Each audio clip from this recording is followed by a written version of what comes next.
안녕하세요. 아우긴의 사랑방입니다. 오늘은 에라스무스의 우신예찬 2부를 전해드리겠습니다. 1부에서 말씀드렸듯 에라스무스가 우신예찬을 펴낸 것은 1511년, 지금부터 513년 전입니다. 읽다 보면 지금도 한결같은 세상살이의 정곡을 하도 적나라하게 찌르는 통에 미소와 쓴웃음, 감탄과 서글픔, 공감과 분노가 한꺼번에 몰려듭니다. 찬찬히 보시고 구독과 좋아요, 알림 설정으로 응원해 주시면 감사하겠습니다. 우신예찬 2부.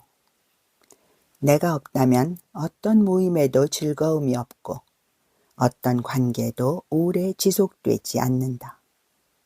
우정이든 남녀 사이든 쌍방이 모두 환상에 빠지지 않고 서로 간에 속임수와 아부, 공모가 없다면, 다시 말해 우신의 꿀을 주고받아 서로 어루만져 주지 않는다면, 백성은 임금을, 하인은 상전을, 시녀는 마님을, 학생은 선생을, 친구는 친구를, 아내는 남편을, 피고용인은 고용인을, 동료는 동료를, 주인은 손님을 그렇게 오래 참고 견디지 못할 것이다. 자기 자신을 미워하는 사람이 남을 사랑할 수는 없는 법이다. 내 도움이 없다면 사람은 누구나 자신과 이웃 모두 견딜 수 없게 될 것이다. 총명한 사람은 스스로에 대해 불만스러워하고 남에 대해 감탄한다. 그런 성향은 생활을 어둡게 하고 그 때문에 인생은 장점과 매력을 잃는다.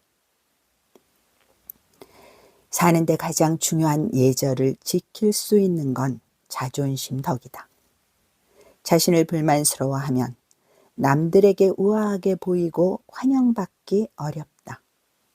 내 동생 뻘인 자존심은 인생의 소금이다.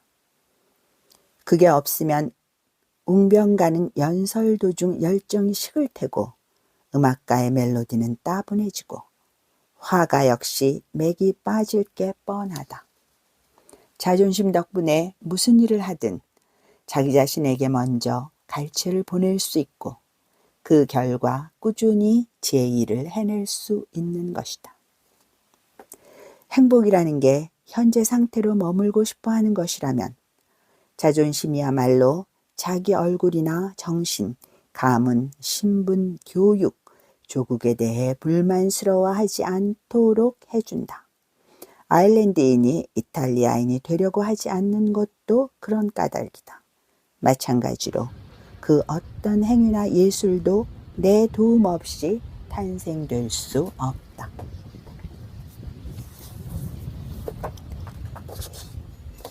철학자들은 아무 일도 할 줄 몰랐다. 그야말로 뛰어난 현인이라는 소크라테스도 마찬가지다. 어쩌면 인간답게 살기 위해서는 지혜 같은 건 갖지 말라고 가르쳤더라면 더 좋았을지 모른다. 그는 온갖 일에 대해 사색하고 관찰했지만 세상 관습에 대해선 아무것도 모르고 있었다. 제자 플라톤 역시 그를 사형에서 구하려고 훌륭한 변론문을 준비했지만 소란스러운 군중 때문에 준비한 연설의 절반도 끝내지 못했다. 소크라테스는 겁쟁이여서 입도 열지 못했고 로마 웅변의 아버지라는 마르쿠스 툴리우스는 서두를 시작할 때 어린애처럼 떨곤 했다. 말로 싸우는데도 두려움에 얼어버리는 이들이 칼을 들었을 때 무슨 일을 할 수 있었을까? 이렇게 말해도 세상 사람들은 플라톤의 유명한 잠언을 내세울 것이다. 철학자가 이끄는 나라는 행복하다고. 그러나 역사를 살펴보면 철학자나 문학인이 거느린 정부가 가장 나쁜 정부임을 알 수 있다. 어떤 사람은 무리한 고발을 자행한 끝에 나라를 뒤죽박죽 만들었고 어떤 사람은 너무 현명하게 로마 사람들의 자유를 옹호한 결과 자유를 영원한 위험 속에 빠뜨렸다. 브루투스와 카시우스의 키케로까지 더해보면 더더욱 그렇다. 키케로는 로마 공화국의 증오 대상이 됐다. 마르쿠스 안토니우스의 경우도 그렇다. 나는 그를 훌륭한 황제라고 생각하지 않지만 설사 훌륭했다고 해도 아들로 인해 나라의 이익보다는 손해를 끼쳤다. 슬기로움을 배우는 이런 부류들은 무슨 일에나 실수하는데 특히 자손의 경우에 그렇다. 키케로의 아들은 타락자였고 소크라테스의 아들 또한 아버지보다 어머니를 더 닮았다. 이런 사람들이 일상생활에서 서툴게 굴지만 않는다면 공직에 오르는 것도 참을 수 있다. 하지만 그들은 식사에 초대하면 우울하게 굴거나 장광설을 늘어나 흥을 깨뜨리고 무도회에 초대하면 낙타가 껑충거리는 것 같을 것이다. 모두 잡담하는 자리에 현인이 나타나면 우화 속에 이리가 나타난 것처럼 된다. 계약 체결 등 일상생활에서도 현인들은 장작개비처럼 된다. 그들은 자신과 친구들에게 아무 쓸모가 없다. 세상사에 대해 아무것도 모르기 때문이다. 사실 인간사의 모든 일들은 우신의 뜻대로 어리석고 미친 사람들과 그들 사이에서 이루어지는 것이다. 플라톤이나 아리스토텔레스의 법칙 혹은 소크라테스의 가르침에 의해 다스려진 나라는 없다. 현자들은 당선되기 위해 민중에게 아첨하고 표를 매수하고 어리석은 자들에게 갈채받으려 애쓰고 찬양받고 으쓱거리는 것처럼 어리석은 일은 없다. 우상처럼 받들어지고 동상이 돼 광장에 세워지는 것도 마찬가지다 라고 말한다. 그러나 그런 어리석고 미친 짓에 의해 영웅의 행위가 생겨난다. 영웅의 생애는 우신의 장난에 지나지 않는 것이다. 숱한 지식이 후세에 전해진 것 또한 명예욕 때문이다. 그게 없었으면 어떻게 밤샘을 거듭하고 땀을 흘리면서 뭔가를 발견하거나 발명했을까? 우리가 누리는 편리함은 누군가의 어리석음 덕분이다. 인간의 용기와 노동만 나 우신 덕에 생겨나는 게 아니다. 양식도 내 도움을 받는다. 양식은 경험에서 비롯되는데 현인은 겸손하거나 소심한 탓으로 아무것도 시도하지 않는다. 게다가 옛날 책 속에 틀어박혀 이론밖에 배우지 않는다. 반면 어리석거나 미친 사람들은 책이 아닌 현실과 위험에 접근함으로써 진짜 양식을 터득한다. 호머는 맹인이었지만 그 점을 알고 있었기에 이렇게 말했다. 어리석은 자는 스스로 희생을 치름으로써 배운다. 성공을 방해하는 건 두 가지다.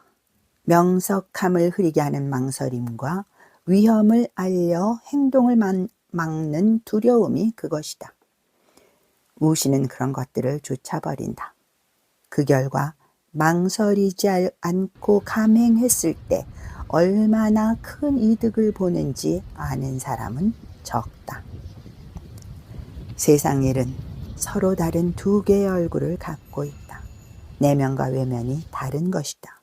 아름다움이 추악함을, 부유함이 가난을, 치욕이 영광을, 지식이 무식을 덮고 있다. 튼실해 보이는 것이 실은 허약하고 귀한 듯한 것이 실은 비천한 것이다. 기쁨은 슬픔을, 번영은 불행을, 우정은 증오를, 약은 독을 감추고 있다. 실제 임금은 돈 많고 권력 있는 사람이라고 생각하지만 그에게 정신적 장점이 없다면 그는 아무것도 지니지 않은 셈이다. 더욱이 그가 악덕 덩어리라면 한낱 천한 노예에 지나지 않는다. 그러나 연극이 한창인 무대에 누군가 올라가서 배우의 탈을 벗겨낸다면, 그럼으로써 임금은 노예가 되고 여자가 남자가 되고 청년이 노인이 된다면, 다시 말해 환상이 깨지면 연극은 완전히 뒤집히고 망가진다. 분장과 화장이 사람들의 눈을 매혹시킨 까닭이다. 인생도 마찬가지다. 저마다 가면을 뒤집어 쓰고 무대 감독이 무대에서 내려 보낼 때까지는 주어진 역할을 하는 연극 외에 아무것도 아니다. 한 현인이 이렇게 말했다고 치자. 모두가 군주이자 신으로 숭배하는 자가 실은 인간도 아니다. 짐승처럼 관능의 지배를 받기 때문이다. 따라서 노예 중에서도 가장 천한 노예다. 아버지의 죽음을 애도해 울고 있는 초상집 아들 또한 기뻐해야 할 것이다. 이승의 삶은 일종의 죽음에 불과하고 고인은 이제야 진실한 삶을 시작한 것이기 때문이다. 아마 듣고 있던 사람들 모두가 그를 미친 사람 취급할 것이다. 경우에 맞지 않는 진실을 말하는 게 어리석은 일이듯 무작정 현인 노릇을 하는 건 실수다. 현실에 순응할 줄 모르고 관습을 따르지 않는 것도 그렇다. 지금까지 에라스무스의 우신예찬 2부였습니다. 구독과 좋아요, 알림 설정으로 응원해 주시면 큰 힘이 되겠습니다. 감사합니다.